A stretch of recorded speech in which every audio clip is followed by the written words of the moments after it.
বৰ্তা ক'ত পালেহি আহি? এয়া আমি আহি তলাতল কাৰেংঘৰ। জয়সাগৰৰ কাৰেংঘৰ তাত উপস্থিত হৈছোহি। হয়। চাইছোঁ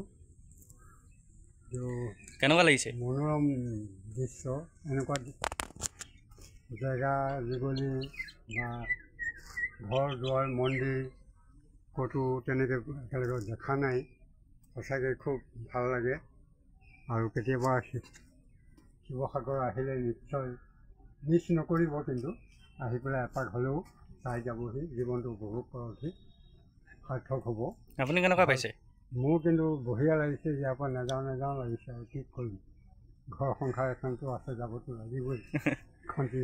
খন্তেকীয়া মানুহ ইয়াতে বাসিন্দা হোৱাহেঁতেন তেতিয়া এলাহ লাগিলহেঁতেন, কিন্তু আমি যে দূৰৰ পৰা আহিছোঁ, নতুন বস্তু এটা দেখা পাইছোঁ।